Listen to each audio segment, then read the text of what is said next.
So welcome everyone, and I think the idea was to begin with a moment of reflection or meditation so that we can set our motivation.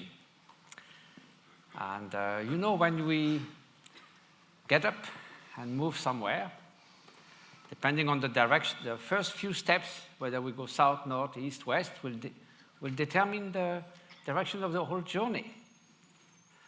And so I think in one's life, if you have a sense of direction, even the path is long and there's ups and downs, every step is sort of a joy in the form of effort. So that depends. The direction in our mind is to do with some kind of motivation. Why are we doing that? Why are we here? Why are we studying neuroscience? Why are we going to the mountains in the Himalayas? Is it just for oneself? Or is it also having others in mind? And if so, is it for the smaller number or the greater number? Is it for the short term or the long term? So we need to reflect upon that. So the ideally would be for the greater benefit of the greater number and the long term. So I think let's spend a few minutes in silence and sort of generate the wish that whatever we may undertake in this life, may that be for the twofold accomplishment of others' benefit and our own. That seems to be a good one, no? Okay, so let's take a few moments like that.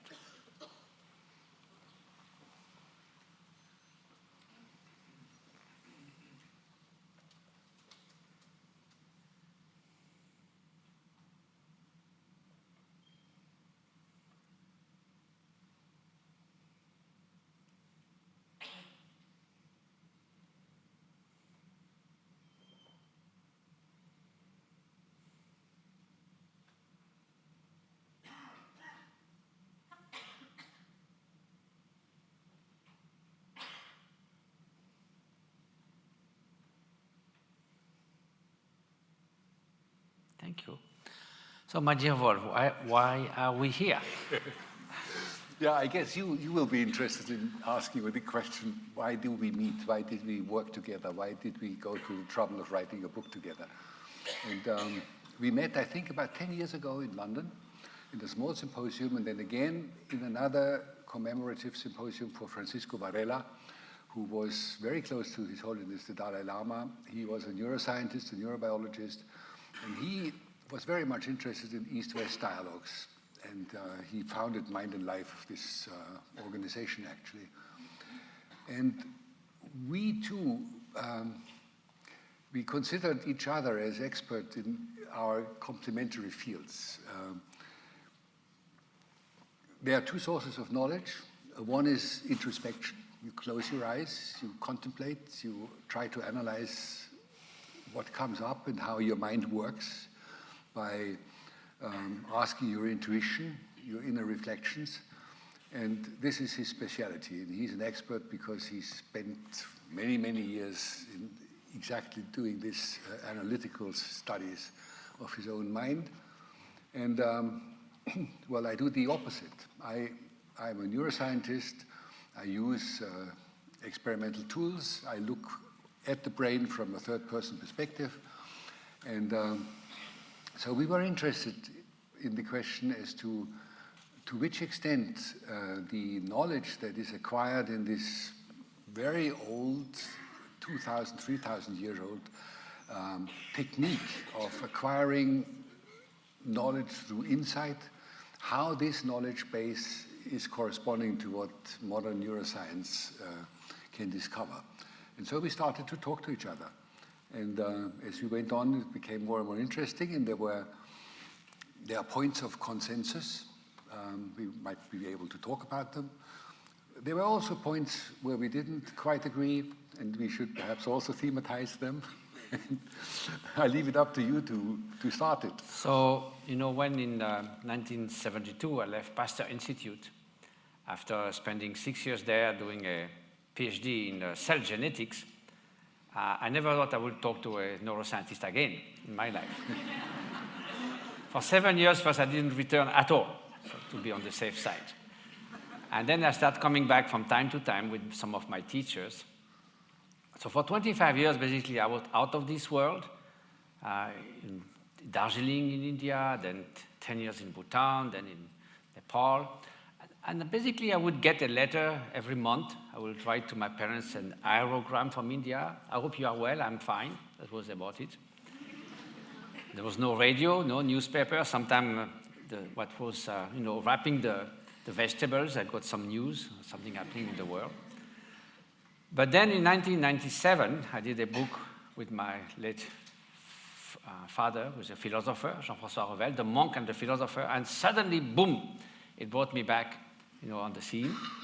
And then it has been rolling down for the last 20 years. So first, almost 30 years out of the picture, and then, so at that time, there were, thanks to the Mind and Life Institute that brings back, scientists with the contemplatives under the, inspiration of the Dalai Lama. In year 2000, I was asked to come to join for a meeting that lasted for 5 days at the Dalai Lama's residence on destructive emotions. And there was Francisco Varela, there was Paul Ekman, Richard Davidson. Some of you might know those great scientists, psychologists. And then at the middle of the week, Dalai Lama said, well, it's all very interesting what we're discussing about, but what can we contribute to society? So at lunchtime, there was a brainstorming, and then they said, why don't we start a serious program of research with very rigorous scientists and meditators that have spent little time doing so, and see what happens. So, since I was an ex-scientist, I stupidly raised my hand to be a guinea pig, and didn't know that I would end up spending about 100 hours in fMRI machines. And then also become a kind of collaborator, because, you put someone in MRIs, and so what are you going to study? Meditate? But what does that mean? So I think, it's much more complex than that. Meditate is training your mind. So if you say to someone, I'm training, I say, good, what? Badminton, rugby, chess? So every type of mind training has a different signature of the brain. So anyway, I got involved in that, then we happily met, and we had a very wonderful connection.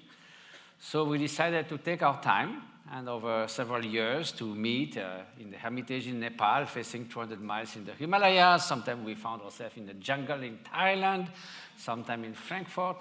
And over the time it doesn't sound like work. And, at the end, we debated that question that really matters for the two of us. And then maybe we can share a few of those wonderful times with you that we try to put in the book. And there was some quite, mind-provoking, thought-provoking questions. Yeah, I think when we met in Denver, that was another trigger point. There was one of these Mind and Life conferences, and we discovered, both of us mutually, that the concepts of the self, and this is probably why we baptized this book Beyond the Self, that the modern neurosciences design and the Buddhist philosophy claims to be the case, are very, very closely related. Very different from our Occidental Cartesian view that considers the self as a center in the brain somewhere where all the processes are orchestrated, where the will is seated, where the intentional ego is having its seat. You may all know Descartes' paintings and graphs where he designates a center in the brain, the pineal gland. This was the only structure that he found was impaired. He needed a single structure in the brain. The hypophysis had always been invisible to him because the students who brought him these brains from the slaughterhouse, they had taken them out of the skull, and the hypophysis, which is also only a single organ in the brain, it's in the middle, was torn off. He never saw it, so he went for the epiphysis. And he put the observer in the brain, he put into the epiphysis the intentional ego and everything. So it was a very centralistic view of the self. And modern neuroscience depicts a completely different picture.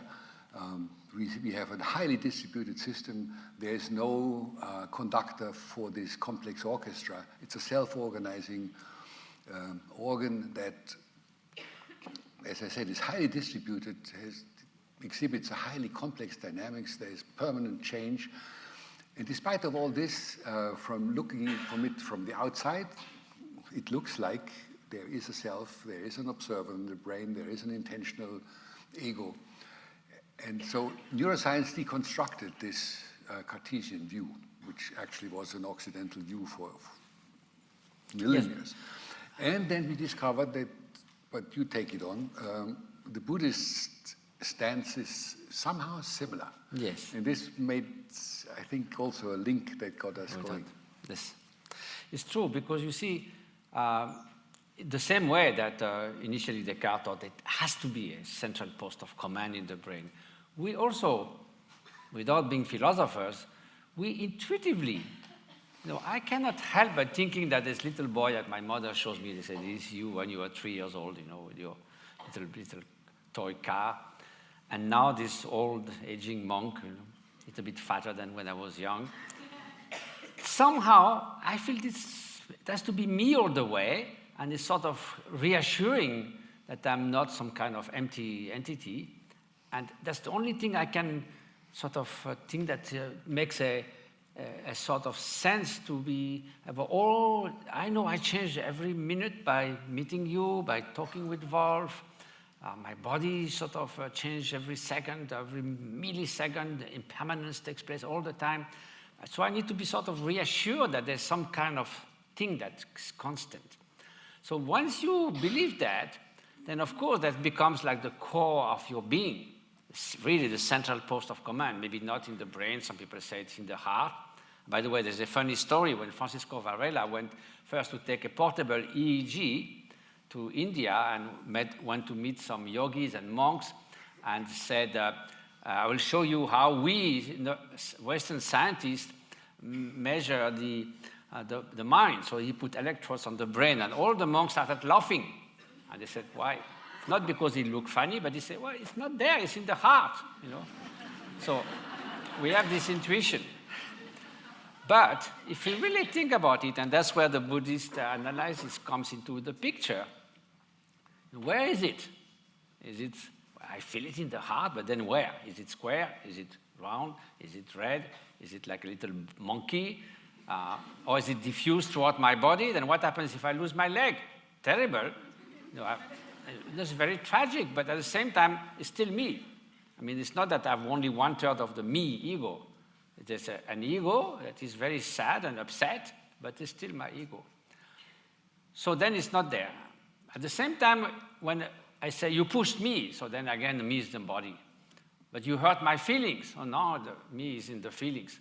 And then you say, my feeling. No, there's somebody who is owning the body and the feeling. So you see, it's very incoherent. So in the end, you will say, oh, it's in the stream of consciousness, of course. But then what? Past thoughts, they are gone. Of course, you remember something, but basically, it's past is gone. Future, you can anticipate, imagine, but it's not yet there. It's not born. The present, ungraspable. So where is that self hanging between something that doesn't exist anymore, not exist yet, and ungraspable in the moment? So in the end, the only reasonable conclusion is that it's a convenient label or illusion that we use to label a dynamic stream of experience, moment after moment, just like you called it the Thames or the Ganges. But there's no every on and off, a new year, a little head coming out and say, I am the real Ganges, don't forget. So it's more like a dynamic stream. There's no entity that's traveling along. So that perception, and that has consequences. Because if you tightly grasp that notion of autonomous, permanent, separate, unitary self, then of course you have to protect it. That's the most important thing. And you have to fend away all what is a threat. So then you become a huge sort of gap between you and others, you and the world. And then from the I come the mind. There's a funny experiment that with students, see how the mind works. You give them little objects, and then you ask them to evaluate the cost of that. So usually they say something like $5 or 5 pounds. Then you do other tests, and after half an hour you say, okay, now we are happy to buy it back from you. So the average price that they are ready to give it back is 10 pounds. So that's the mind added value tax or something like that. It's purely a projection, so it works like that. And if I shout at a cliff, Matthieu, you are such a bastard, I sort of laugh because basically I don't think that. But if Wolf says it, imitating my voice with the same pitch, with the same decibel, then I feel very upset because there's been a target. So all these things, seen from different perspectives, it seems much more close to reality to imagine the self as a dynamic stream. So that was one of the things that we sort of agreed. But yes. But I think we also had a quite serious disagreement on the tendency to deconstruct the self completely. So, because if you do this in a consequent way and see it only as a self-organizing cloud of activity in the brain that is creating or the basis of your consciousness, somehow consciousness is very tightly connected to the concept of the self. And if you consider the self only as a social attribution that is put onto you from others, you run into a certain problem if it comes to taking on responsibility. Because if you consider yourself as being completely interdependent, as I think in the Buddhist philosophy this is an essential part, that you are a grain of dust in a very complex network of interactions, and yourself is also a distributed, constantly floating thing, that makes it difficult to attribute intentionality to a subject and to call it responsible for its action. So, and there I think we had a dissent because we had different concepts of ego. After a while of discussing, it appeared to me that we in the Occident, and it's even a goal for therapies, we want to have a consolidated, resilient ego that controls your actions, that is you. An ego that is not easily vulnerable, that is resistant to humiliation, that is self-confident. So all the properties that you would like to have in order to be a peaceful, cooperative being. You don't retaliate immediately because you are too sovereign in order to do that. If you get hit, you can, if you have a strong ego, can show the other cheek and say, okay. While you want a very much more deconstructed self, initially I thought this was, maybe it was a misunderstanding, but maybe you give your concept of what you think the self and yes. the ego is, because it is considered as harmful in Buddhist philosophy, if I understand correctly. Sure. The grasping ego. Sometimes our disagreement is really profound. You will see if you speak about the ultimate nature of consciousness. Sometimes it's really a matter of how we define and approach the problem. For instance, this notion of responsibility. You might think that if there's no such a sort of self, who is responsible of your action? You do something and then there's some dramatic consequence. You say, oh, I'm no self, so no problem. Excuse me. And actually it happened. Once the Dalai Lama was teaching in Paris at Bercy, which is a big, almost stadium, and the whole morning, what I said in 5 minutes, he said it in 3 hours. And so then he said, if you have questions, put them by writing and I'll answer after lunch. So there are this much questions. I think, how come? How can you work out if you have no self? Who is responsible for your action? How can you ever speak of karma and forget about past and future life? There's nobody. So I said, there's so many people can't understand it. Then he said, it's your fault. You didn't translate properly what I've said. Well, in fact, he was kindly teasing, but what he meant, I never said there is no self. I said there's a conventional self, there's a convenient self, but there's no self-entity. So how there is still some responsibility. I gave the example of the river. Well, if you poison the Thames 100 miles, I don't know how far is the source of the Thames, but if you poison it, then down the stream, the water will be toxic. If it carries medicinal plants, then it will be medicinal. So there's no question that what happens above the stream will have consequences for below the stream, and yet there is no board traveling entity. So and the Thames is not the same as the Ganges or the Mississippi. So the Thames is not being poisoned because of some toxic waste that you put in the Mississippi River. So there's still we can speak of a person as the continuum of a particular stream of consciousness. Now, about the strong ego, well, I think we're speaking of the same thing in different terms. What you mean resilient, that doesn't mind if you say you are, tell the Dalai Lama, sometimes he says, people are calling me a living God, this is nonsense. Some people call me a snake in monk's dress, that's nonsense. So he doesn't care, he laughs. Why? Because it's not that he's a kind of, sort of very weak person that say, oh, whatever you say about me is okay. It's more like, it's like he doesn't have a target of self-importance, exacerbated sense of self-importance. So it's like a children's game. If people criticize or praise, it doesn't get puffed up with arrogance or depressed or angry. So I think a strong person is someone who is free, inner freedom that is not swayed by gain and loss or pleasure, extreme pleasures or extreme difficulties. Some kind of, to retain this kind of inner freedom. So since you don't feel so insecure, then you're not so self-protective. And I feel that's also the time where you can much more be ready and available to others because you are not excessively self-concerned by what might happen to you or how can I instrumentalize people. So to be less self-centered make you stronger. Let's find Occidental words for what you want to deconstruct. It occurred to me that it's narcissistic ego, it's the exaggerated selfish ego, it's the grasping ego that sees the world always as a function of him or herself. So do you have Tibetan words, for example, for these detrimental aspects of the self? Oh, plenty, yes. We said the basic root of suffering is grasping, craving. So it's actually not only craving for food or for, sort of sensual experiences, but also grasping to the notion of I, grasping to the notion of mine, or distinction with the others. So search for confirmation. It's like attraction and repulsion. So in a way, I think there was a definition of health by someone, I forgot the name. Say, health is the silence of the organs. When your knee is not crying, that is paining all the time. I just, how do you call that?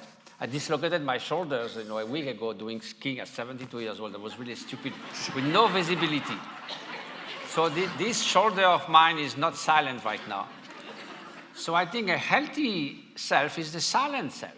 It's not shouting all the time when, you provoke it or something. I was a few days ago, the great privilege to see Donald Trump in the World Economic Forum. So there's a little bit not of silence of the self. It's a very noisy self.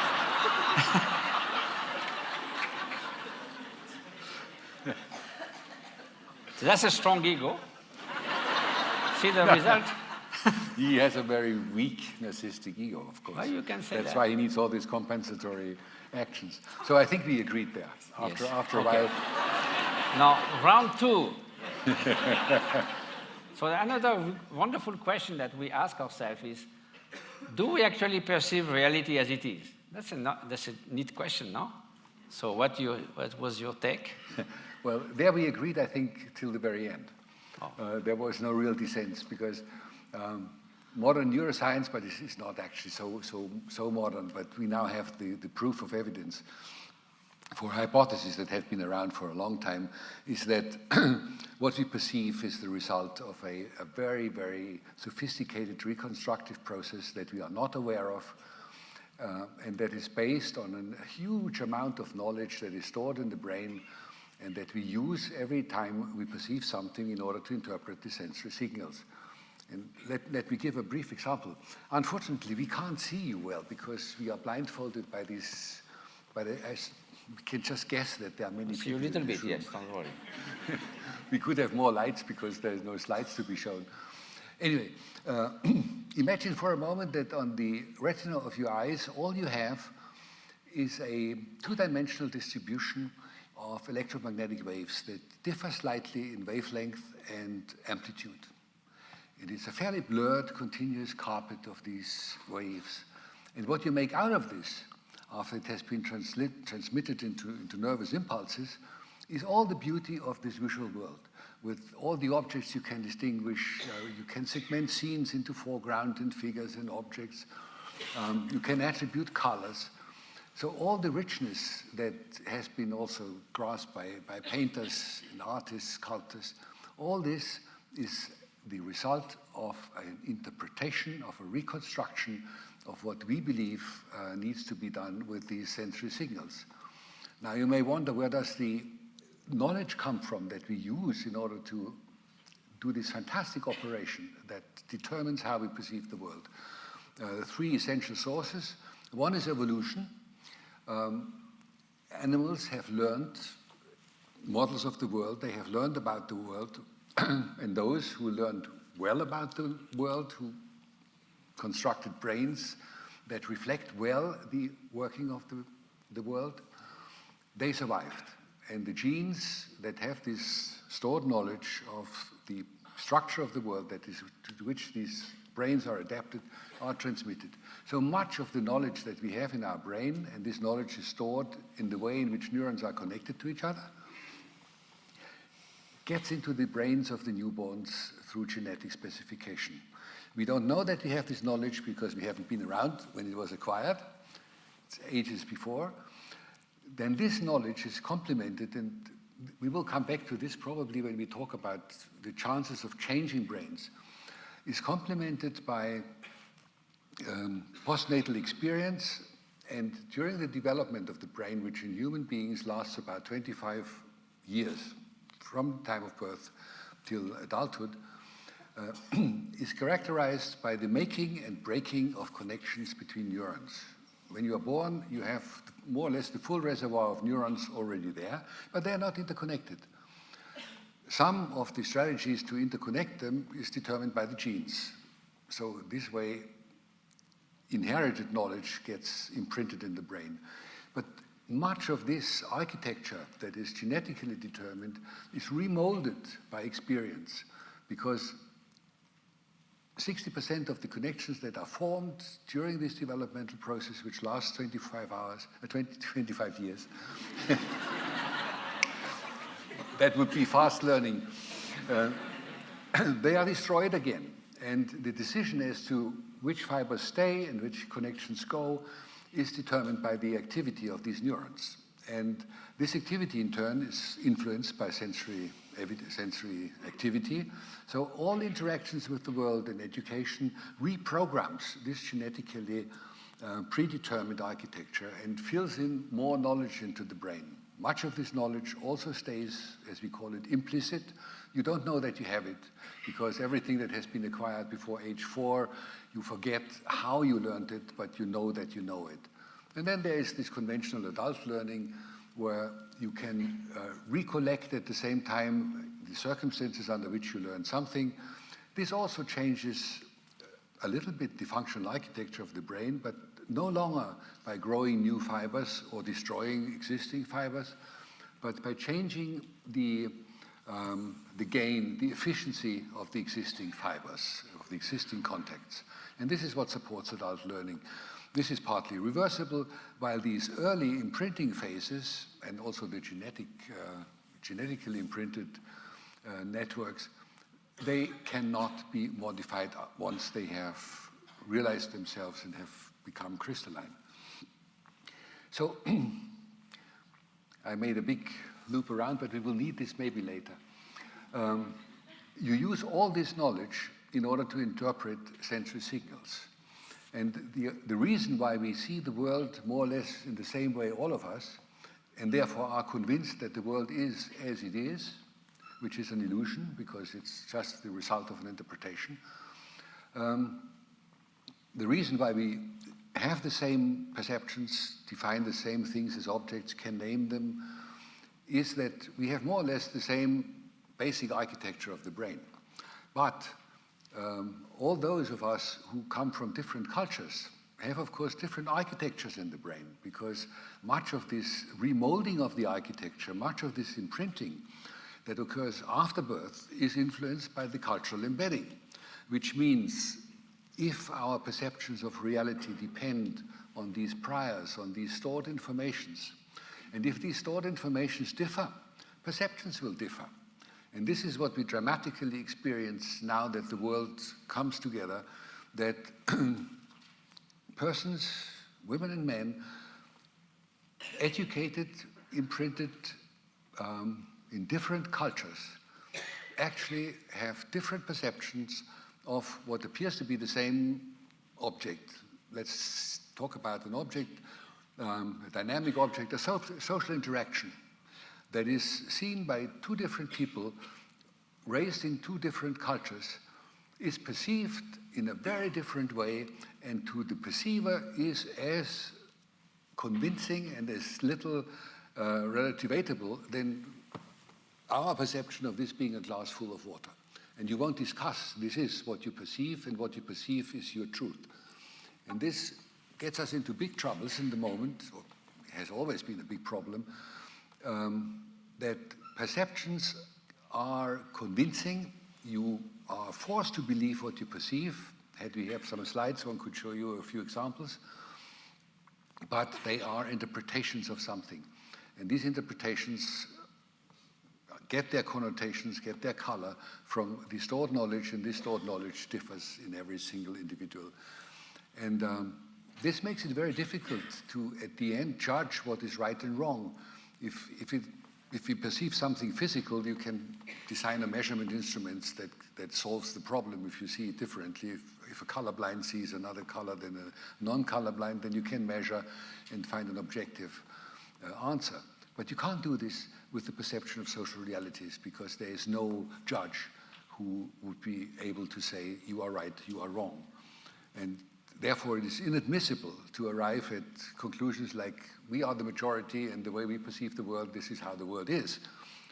No, also, the single individual that sees the world in a different way has the same right to perceive this as its truth.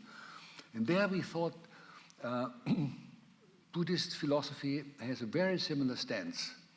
And I was always puzzled of how you could come to this conclusion without doing brain research, but simply looking into yourself. That's the secret. So, interestingly enough, Buddhism has a lot of similarities with the scientific methodology, which is basically a rigorous investigation of reality. So, of course, you can investigate the physical world, the life and biology, but why not applying this rigor to the functioning of your perceptions, of the mind? After all, if you do it rigorously and in an empirical way, it's still a kind of science. You could call it contemplative science. And interestingly enough, if you look at some early Buddhist texts, from the 1st century, BC, you already find texts that are run out of dozens of pages about how the theory of perception. It's quite amazing. Like saying, for instance, that in a similar way, that the eye and the ear are organs. They just have a raw sort of record of reality without any concept or anything. Then, of course, they don't specifically mention it goes in the brain, but they do say from there is built a mental image that is just an image and is not yet associated with concepts. So second step, and it takes time. Then the third step, you will superimpose some concept to that. Basically, maybe neutral, pleasant, unpleasant, or identifying as something that you want to attract or reject, or all kinds of concept will be superimposed to that mental image. So in a way, of course, it's not described in such detail, but it's the same sort of process. So in that way, we say also from the Buddhist perspective that you never perceive reality in real time, because all this takes time, and by the time you are starting associated concept with this mental image, reality never stays the same, even 2 minute moments. Everything changes at every moment. Nothing is frozen in permanent state. So you never directly perceive reality. Another conclusion is, idea is that we keep on, as long as the mind is sort of distorted by our past tendencies, our grasping. We always superimpose something and believe that it belongs to the object. I believe that a rose is beautiful, but for a slug, it's just a nice salad. For a tiger, it means nothing. What doesn't care? But for a poet, it's such a beautiful thing that you can offer to a loved one all kinds of things. So, there's nothing especially true in that. But that is much more serious when it comes to affixing labels like enemy. This person is 100% hateable, despicable. And then, 100% desirable. Totally, enamored with someone and is 100% desirable. Of course, none of them is true. Everyone is a mixture of light and shadows, qualities and defect. And then sometime it will be completely reversed. After a few days, you become friend with your enemy, and suddenly you can't see anymore the person that you thought was 100% desirable. So it's all sort of interaction between your consciousness and a set of phenomena, and that something crystallizes, but a lot of is projection. So now, can we actually perceive reality? We debated a lot on that. So at the level of perception, probably not, because we keep on reconstructing that. But still, Buddhism contends that you can have an analytical investigation of reality and come to something that you cannot refute further. For instance, if I say all phenomena are impermanent, well, you can analyze the way you want. Basically, you can always show that all phenomena, whatever they are, whether mental, physical, are somewhere impermanent. That they are interdependent. Nothing exists from its own intrinsic existence independently of everything else. If there was such an entity, basically it will not belong to this universe. There will be no cause and effect with that because it's self-contained, it's autonomous, doesn't depend on anything else, there will be no interaction. So anyway, all those processes of mental sort of experiment and analysis come to some kind of perception of reality that, you come to a point where, you can try many arguments, but this still will stand to further analysis. But then what? I think you came to a point where, again, it was similar to the discussion on the self and the neutrality. If you take away all the attributions from the objects, and I remember you once said the main cause for suffering is the misperception of reality. Supposing that there is something real that can be perceived, if you clean your internal mirror so that it really reflects the world as it is, then you have a more realistic perception of the world and there is less suffering. And as you just said, if you take the effect out of it, demantle the objects of the attributions you put on them, aversive or appetitive, I wonder how people would have survived without these attributions, because it's essential for us to not only perceive things, but also to attribute values to them. Positive as well as negative, and they are equally important because there are certain things you want to have, you need to have, food for example, mating behavior in order to reproduce, so there need to be positive values attributed to certain objects or actions. As there need to be negative ones, because if you start to love the lions that are going to eat you, that isn't going to be very helpful. It's better to be afraid, and it's better to assign them or to associate them with aversive feelings than either fight them or run away. So I always had the problem, if you get this, if you level everything out by saying it's all attributions, let's detach from them, let them loose, they are meaningless, you end up as a fairly neutral, maybe even rather boring existence that is not very apt. No, I think You have your turn. I just want to provoke you a little bit. You don't tell the lion, oh, you are just an illusion, no problem. No, I'll tell you, we were both together near our hermitage, and we both heard two consecutive nights, a tiger roaring outside. I tell you, I'm absolutely sure it was not an illusion. When I was going back from his hermitage to mine, and in the dark, I heard like, whoa, no illusion at all. But I think that what I meant is that you can still perceive all the characteristics of things. A lion could be potentially dangerous, sometimes not, sometimes yes. Water, can help to quench my thirst, or I can swim in it. But there's no distortion in that. This is a correct sort of, relative truth. But if I believe that the water of a mirage is going to quench my thirst, then I'm in trouble. If I believe that my possessions and situation in life are permanent, therefore they must remain the same, and if they don't, I'm totally destroyed within, because precisely, someone died, or I lost my watch, or something, that I become so upset. This is because of all what I've superimposed, thinking that is really mine, intrinsically mine. It has to stay, it has to last. So all these are eventually causes of suffering. So it's not that you become like a vegetable looking at a blank screen. It's really that you stop distorting reality. For whether you see things the way they are, then you function much better. Otherwise, you are constantly sort of taken, carried away by all those exaggerations, superimposition. There was the Dalai Lama always says that when he met Aaron Beck, who was one of the founders of cognitive therapy, and Aaron Beck, who wrote a beautiful book called Prisoners of Hate, and he said to the Dalai Lama, when you are extremely hungry, 80% of your perception are just fabricated and superimposed on the person. So that resonated very much with that we say about that. So in a way, inner freedom is to perceive things just as they are, in their vividness, their beauty, their characteristic, but not to superimpose and distort reality through your mental projection. Then you will be functional.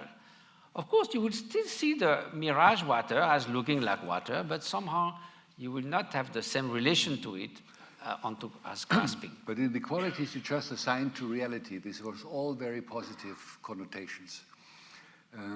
But reality is probably not always only positive. So how do you go about with this distinction of which sort of qualities do you recognize as being the real ones, and which ones you should not allow you to attribute?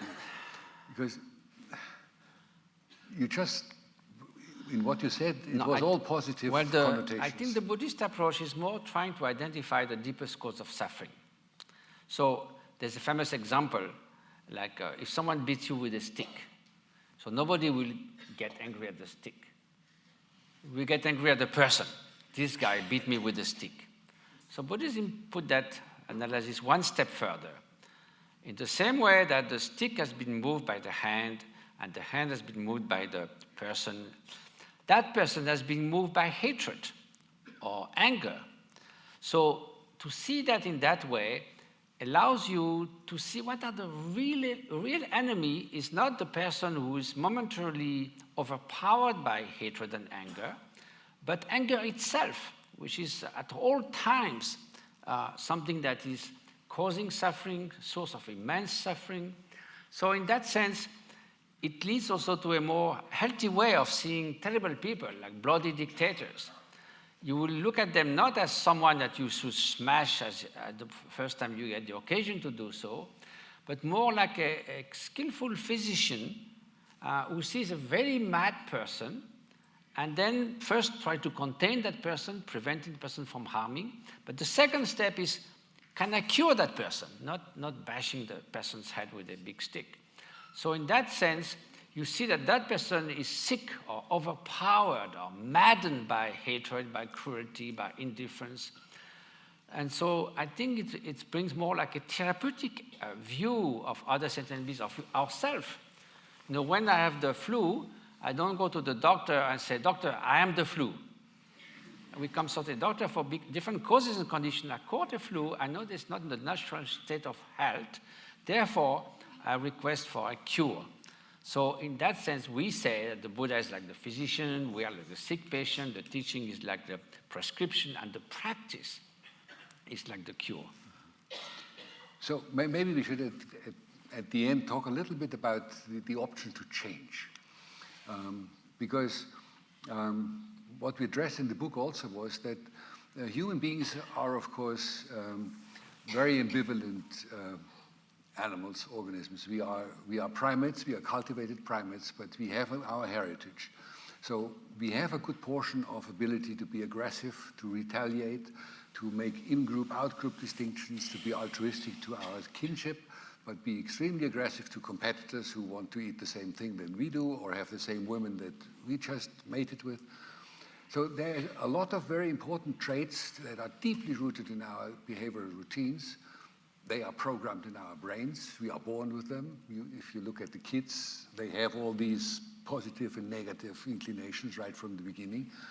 Now we try to alleviate the problem slightly by either creating social structures that reduce the probability of encountering these trigger points that get us angry, get us mad, get us aggressive.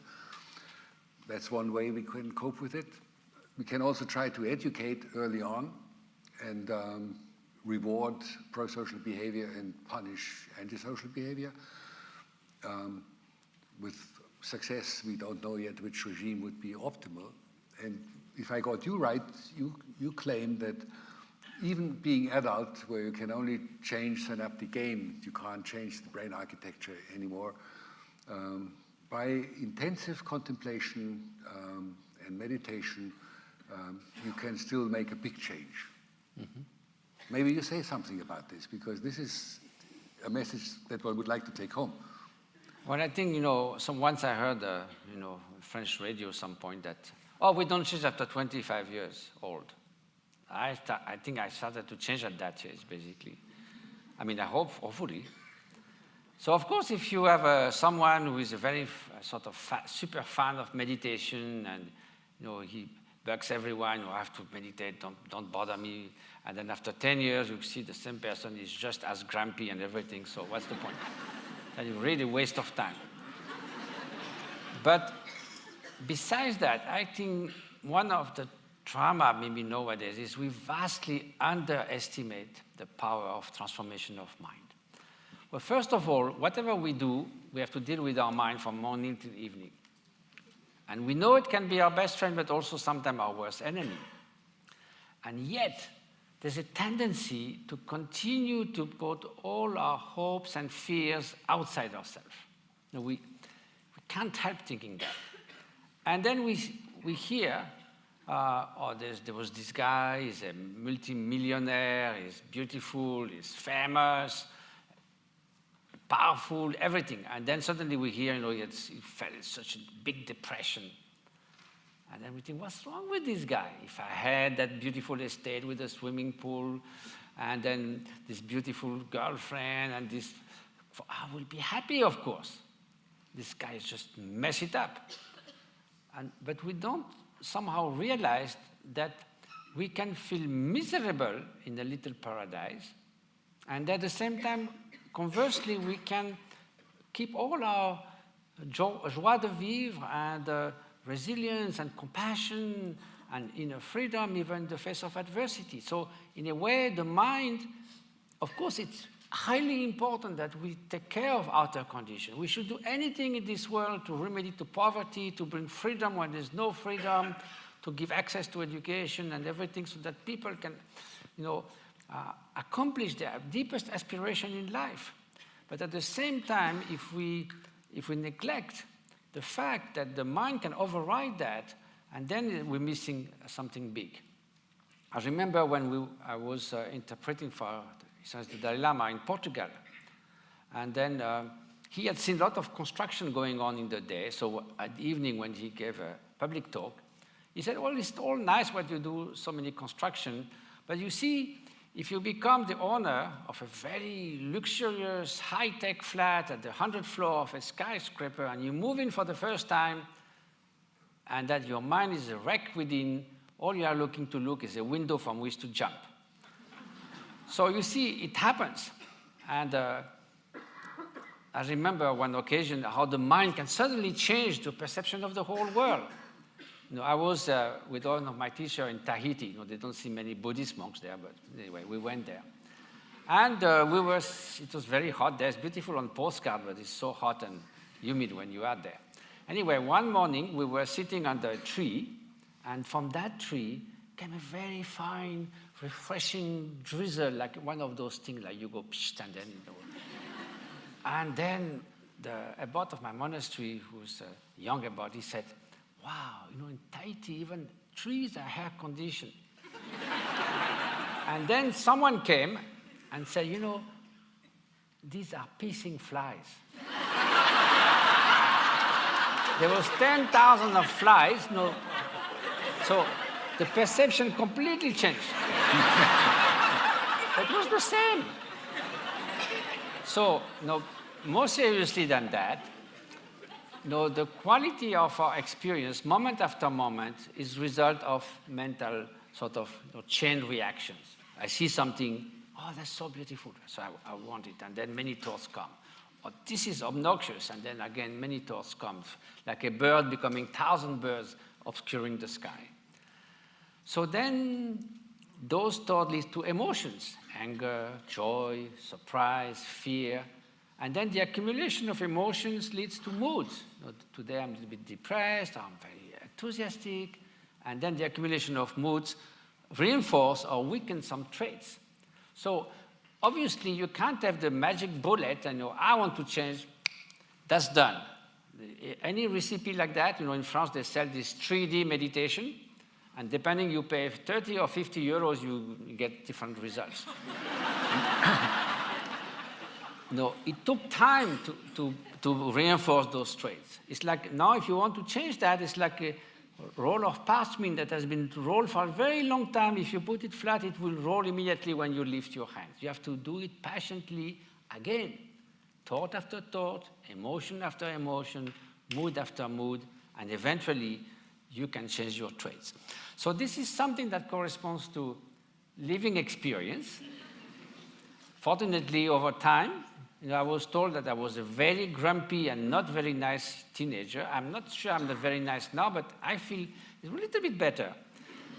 So I really ascribe that to the kindness of my teacher, and at least I try honestly and with humility to become a better person, to become more compassionate, to put that in action through the humanitarian project that you saw, I think, on the screen. So similarly, I think neuroscience shows that the brain changed when you learn how to read, to write, to play chess. So instead of learning how to play the piano or juggling, here we try to cultivate through sustained training, compassion, loving kindness, inner peace, and all those qualities as a cluster allows you to flourish and then also to contribute to the well-being of others. So if there was one motto about inner transformation, is to transform yourself to better serve the world or serve society or serve others. And that seems to be a very satisfying sort of goal in life. Thank you so much. We're going to take some questions, I think, because I'm sure that a number of you would like to ask some. Please be mindful of keeping your questions short, and also that questions do end in a question mark. There are some mics, so can we see? There's a lovely hand right in the middle, very straight. Now we can see you. Good evening.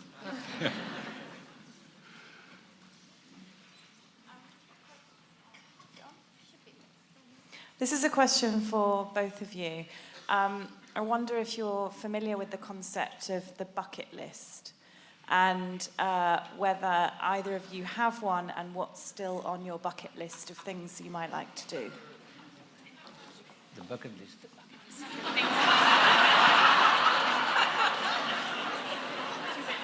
So the bucket list is a list of things that you want to accomplish before the end of your life. Oh, wow. Oh.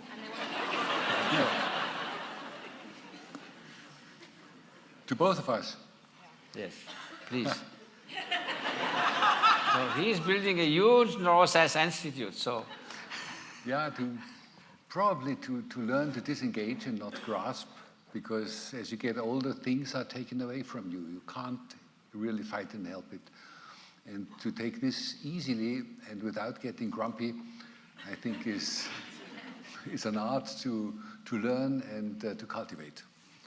I don't do this through severe meditation. I try other strategies, but I think this is the way to go. And we are all dilettantes in this respect. I think there are very few people only who can really do it. So I have an Himalayan bucket. So I had a different bucket list. Again, I mentioned that I was 30 years out of it. And then 20 years running like a headless chicken everywhere after this book with my father. So I remember at that time, a journalist asked me, what is the last, one of the main unfulfilled aspiration that you have? And clearly at that time, it was the fact that having put so much value on cultivating altruistic love and compassion, and yes, you need to do that to have something to offer. You cannot be like a beggar who wants to offer a banquet to 100 beggars. It's nothing to offer. Or like wheat that is still green. It doesn't bring wheat yet. It's too early to cut it. But the strong aspiration to do something out of that compassion that I value so much. So fortunately, after that, I became able to do so thanks to those books and conference, dedicating all the returns of that to, we started a humanitarian project. And you might have seen when you came in some images.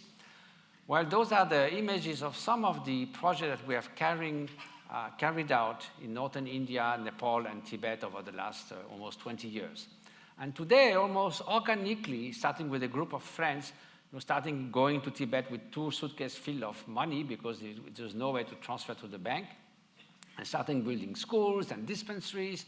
And now last year, we managed to help over 300,000 people in those places, in the health, education, and the social services. So it's a great satisfaction to now have put that in action, and we, as we say, with a pure heart and dirty hands. So now this thing is going quite well, to Karuna Sechen, and I'm 72 years old. I remember that 50 years away, when I came first to India, my idea was to study with my great Tibetan teachers, to put that in practice and progress slowly. So now I'm thinking I don't want to die in the airport or in Davos Economic Forum. But I would like, well, you have to disappear, so better disappear when you are alive. That's an advantage. So maybe phase out a little bit from all this a bit crazy life and go back to the sources where the reason I went first to the Himalayas, and Wolf can testify, it's a beautiful place. You might have seen some of the landscapes. So I want to, at least when I'm still not completely gaga, spend at least some time really from the depth, going into even increased depth in this contemplative life that I started for. So my sort of, not selfish, but aspiration is to spend more time in this hermitage. I think we'll take another question. Shall we take one over? What about this gentleman down here? Oh, sorry, up there. Hello. In neuroscience, you talk about the brain. In Buddhism, we talk about the mind. I'm just interested if you could just explain what you think the difference is between the two. Well, we'll have another conference tomorrow evening.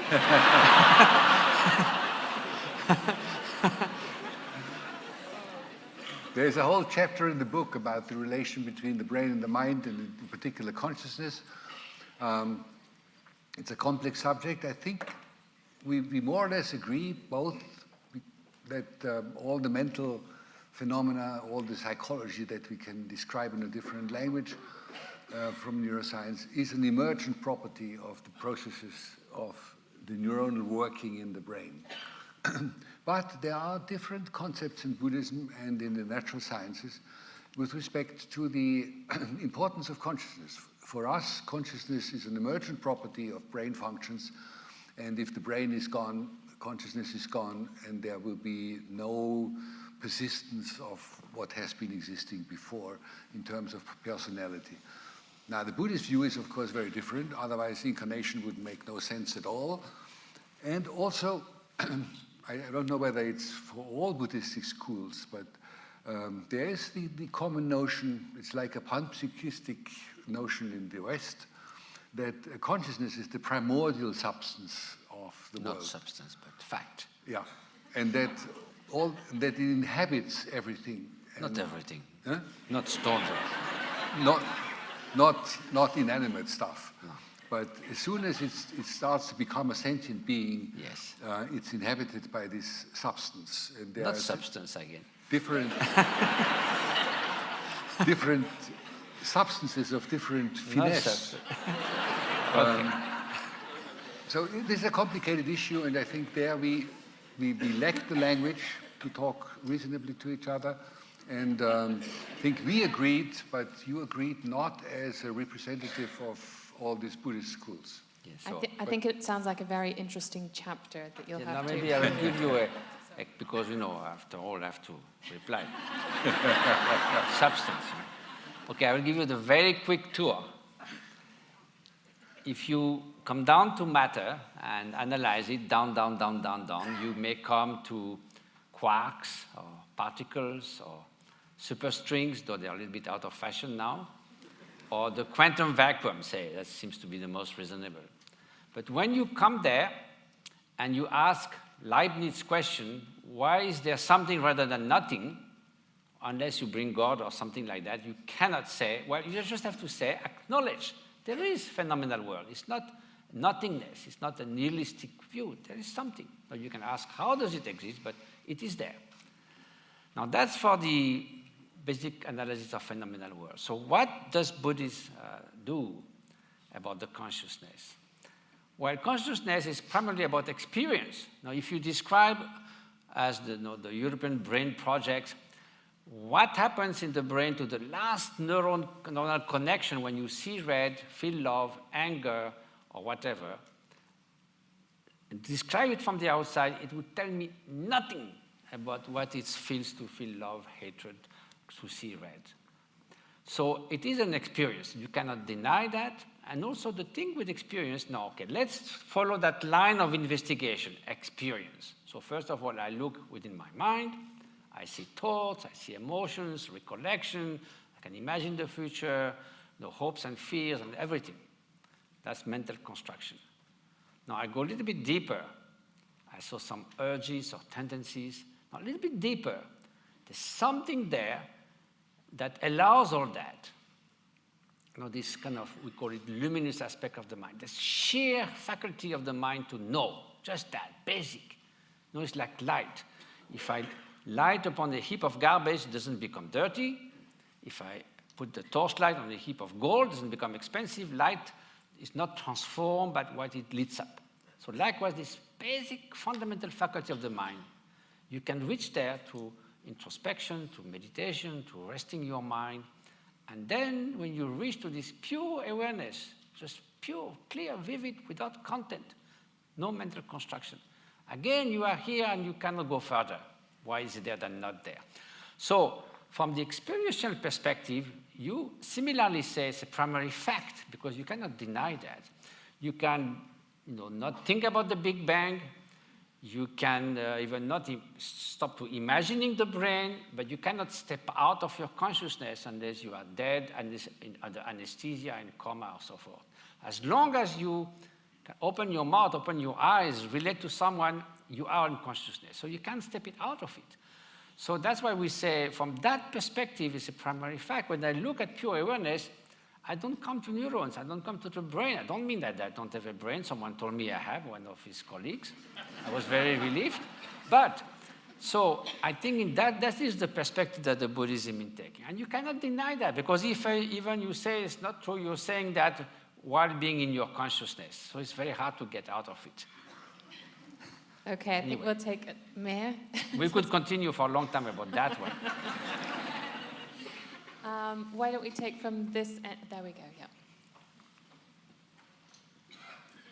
I hope I'm going to frame this right. I'm curious about when, you know how when you're exploring spirituality, you talk about energetically being higher, like connecting to a higher energy. I'm just wondering if, and it feels different in your body when you feel more, when you've been chanting or when you've connected spiritually. Is there a difference in the neuroscience, in the connections in someone's mind by somebody who has meditated, who has explored that journey, to somebody who hasn't? And can you identify where it is in the brain? The interoception? Yeah. Well, there are correlates in the brain that you can measure in meditators who have meditated a long time. And they occur in parts of the brain that you need to engage in order to meditate. These are networks that are engaged in controlling attention, because meditation is a very active process that needs cognitive control and concentration. You also find changes in structures that are accomplishing the functions that you want to cultivate and reinforce during meditation, because you have to activate them while you do this training. And what you see in the non-invasive imaging technology instruments, you see an increase of thickness of gray matter, so the part where the nerve cells are. That's about all you see, but this is already a lot, because it tells you that some learning process has taken place. You have the same changes, and you can see the same changes when you start to juggle, for example. After a couple of months, you see increase of thickness of the cerebral cortex in regions that you need to activate in order to juggle. You have the same phenomenon with playing instruments. If you learn this, and particularly if you start early, there's a structural change in the brain. As every learning process is associated with a slight volume increase of the contact points that is then renormalized in the night when you sleep. And this is what you see in the meditators as well. Not too surprising, and somehow demystifying this process, because it shows it is a conventional procedural learning process that requires a lot of discipline, a lot of repetition, but then it does something. And this is satisfying to know. You know, and it's not only, if I may add something, if you have done 50,000 hours of meditation, which will be a little bit discouraging for, when we are heavily involved in daily life. But Wolf's daughter, Tanya Singer, who is a very also wonderful neuroscientist, did one of the first very exhaustive longitudinal study over 9 months with, I think, a group of several hundred people, and asked him then to do different types of meditation for 3 months each. 3 months of mindfulness, pure attention to the present moment and sensation. 3 months of perspective taking, trying to train into understanding what the others feel and think. And 3 months of loving kindness meditation. And then she saw that, and sometimes starting in different orders depending on different groups, that every type of meditation has a different signature in the brain. The networks in the brain which are enhanced and accompanied with the similar skills when you test the behavior. If you train in mindfulness, you become more attentive and mindful. If you train in perspective taking, you better understand others. But mindfulness doesn't increase prosocial behavior. While if you train in loving kindness meditation, it does increase prosocial behavior in a big way. So every training is specific, has a different signature in the brain, and even you do it 20 minutes a day, it will change you, because anything that you experience new or you train in will change you. It can be in a positive way, it can be in a negative way. When people are trained to kill each other in terrible circumstances, they become very quickly insensitive. That's also a form of mind training and changing your brain to not stop to reacting with empathy to others' suffering. I think we've just got time for one last question. Where is it going to be from? Why don't we take the front row here? Thank you. I was wondering about the placebo effect, that you might say that it's just like information going in, and it's your belief that brings out the changes in your body. So if there are changes in your body, they are somehow like produced by your brain, but all you gave your brain is a little bit of information telling them this is going to work for you, And it's a belief, actually. So how do you explain it from the neuroscience part of, or would you agree on that? How would it be explained?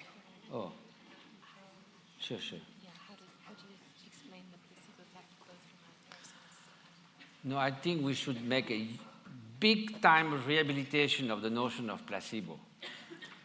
Now, placebo, people say, okay, and we know it works, it helps, it improves your health condition across many, many diseases by 30 to 40%. So then people say, oh, we're giving you a placebo, ha ha ha ha, a little yellow pill, you have been fooled. But then how come you're cured? 30% if you have been fooled. So in fact, what it simply shows, instead of going a lollipop of optimism, why don't you work directly with your mind? Because this is what is involved, what is at stake. So placebo is a wonderful thing.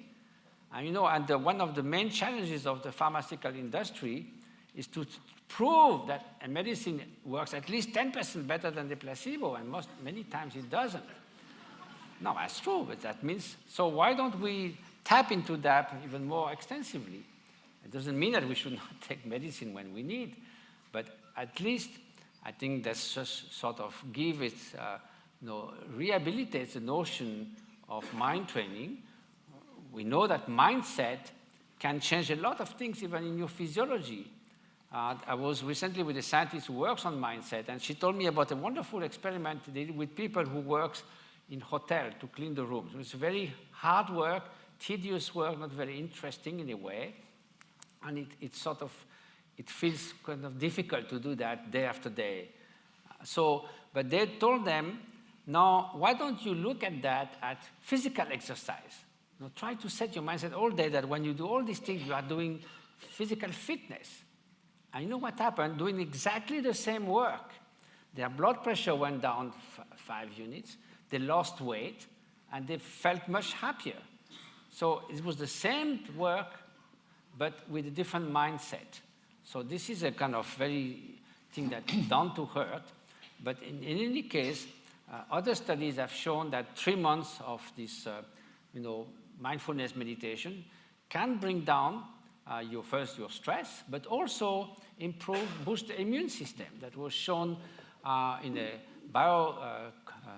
biotechnology company in Madison. They gave this,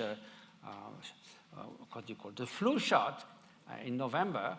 And then those who had done 3 months of this 20 minutes a day of meditation, they had 30% more antibodies. So anyway, it's not just like a magic bullet. It simply shows that your mindset will have an influence on your body and also on your mental health.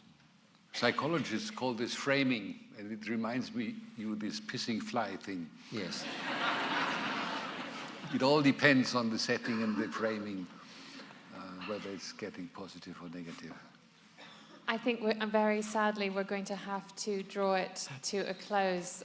What a great honor and privilege it has been. Thank you so much. Thank you for